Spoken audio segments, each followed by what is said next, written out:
UP TGT Hindi exam की तैयारी करने वाले सभी उम्मीदवारों को एक सच्चाई बहुत अच्छे से पता है। एग्जाम हॉल में टाइम और एक्यूरेसी ही सब कुछ है। व्याकरण के कुछ टॉपिक्स ऐसे होते हैं जो प्रेशर में बिल्कुल दिमाग से स्लिप हो जाते हैं, और उनमें से एक सबसे ज्यादा तंग करने वाला टॉपिक है समास। लेकिन आज के इस विश्लेषण में हम एक ऐसी जबरदस्त और तेज रणनीति पर चर्चा करने वाले हैं जिसके बाद समास पहचानने में एक सेकंड का भी टाइम नहीं लगेगा। हम उन आसान ट्रिक्स और डिकोड करेंगे जो इस मुश्किल टॉपिक को बिल्कुल बच्चों का खेल बना देते हैं। तो चलिए बिना किसी देरी के शुरू करते हैं और देखते हैं ये मास्टर ट्रिक क्या है। आज की इस चर्चा में हम क्या क्या देखने वाले हैं। पहले 6 प्रकार के समास को समझेंगे, उसके बाद इनको दो दो के इजी जोड़ों में तोड़कर देखा जाएगा, और आखिर में एक ऐसी रैपिड आइडेंटिफिकेशन फॉर्मूला सामने आएगी जो लिटरली एग्जाम का डर हमेशा के लिए खत्म कर देगी। तो चलिए सीधे शुरू करते हैं इस सबसे बड़ी चुनौती से, समास के 6 प्रकार। परीक्षा में जब सामने लगातार क्वेश्चंस आते हैं तो इन 6 प्रकारों को याद रखना थोड़ा मुश्किल हो जाता है, पर अब नहीं। ये लीजिए वो अल्टीमेट मास्टर की एक छोटा सा 6 शब्दांशों का फॉर्मूला। अव्यय, द्वि, द्वि, तत्, कर्म, बहु। सुनने में शायद थोड़ा अलग लगे, लेकिन सच मानिए ये एक सिंगल सीक्वेंस पूरे टॉपिक का निचोड़ है। एग्जाम के दौरान बस इस एक लाइन को दिमाग में रिकॉल करना है। चलिए अब इस शॉर्टकट को थोड़ा डिटेल में खोलकर समझते हैं। अब इस मास्टर फॉर्मूला के पहले 2 हिस्सों को समझते हैं, जो हैं अव्यय और द्विव्यय। फॉर्मूला का सबसे पहला हिस्सा है अव्यय, जिसका मतलब है अव्ययी भाव समास। इसको पहचानने की एकदम सटीक ट्रिक ये है कि इसमें अव्यय हमेशा सबसे पहले आता है। अव्यय यानी वो शब्द जिन पर लिंग, वचन या कारक का कोई असर नहीं होता। उदाहरण के लिए देखिए प्रतिदिन, जिसका अर्थ है हर दिन। इस शब्द को देखते ही शुरुआती हिस्सा प्रति चीख चीख कर बता रहा है कि यहाँ अव्ययी भाव समास है। एक ईगलाइट कैंडिडेट के लिए पहला शब्द ही पूरी कहानी बयां कर देता है। अगला शब्दांश है द्वि यानी द्वंद्व समास। ये तो सच में बहुत मजेदार है। इसमें बस एक छुपा हुआ शब्द ढूंढना होता है, और वो शब्द है और।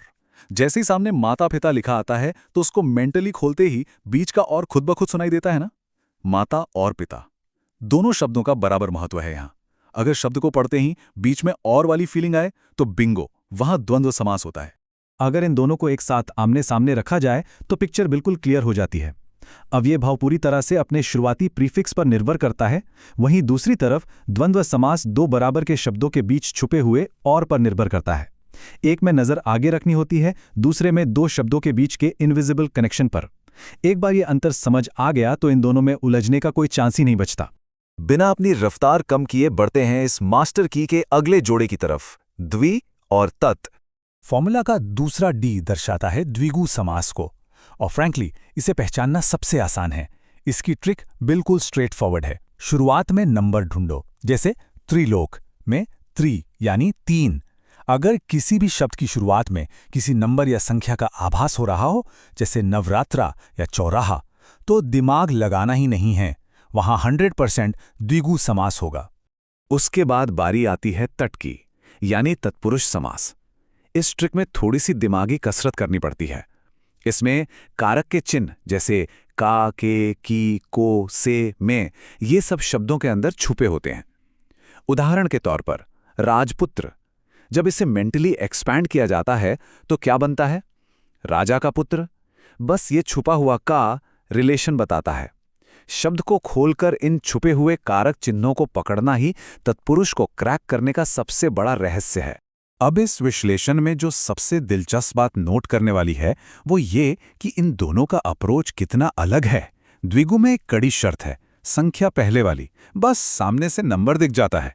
वही तत्पुरुष में कारक चिन्ह के विस्तार का रूल चलता है, यानी शब्द के भीतर उतरकर उसमें छुपे हुए संबंध को खोजना पड़ता है। विजुअल कॉन्ट्रास्ट एकदम साफ है, राइट?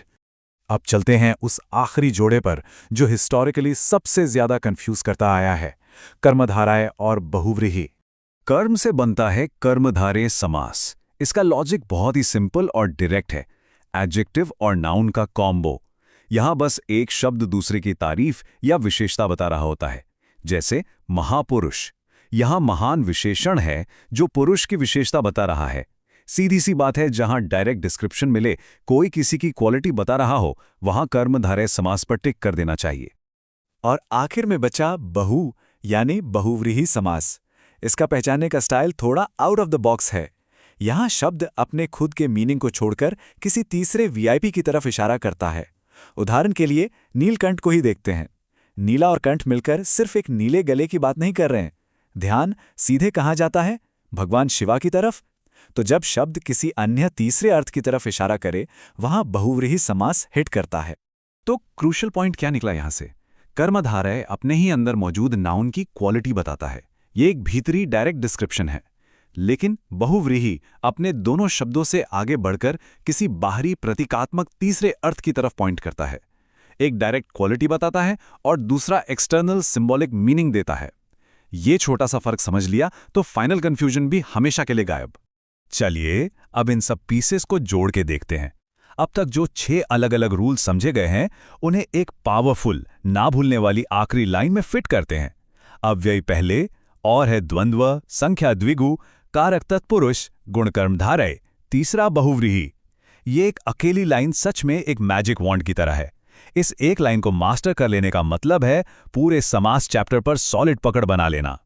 लेकिन जब रियल एग्जाम चल रहा होता है तो हर सेकंड मैटर करता है।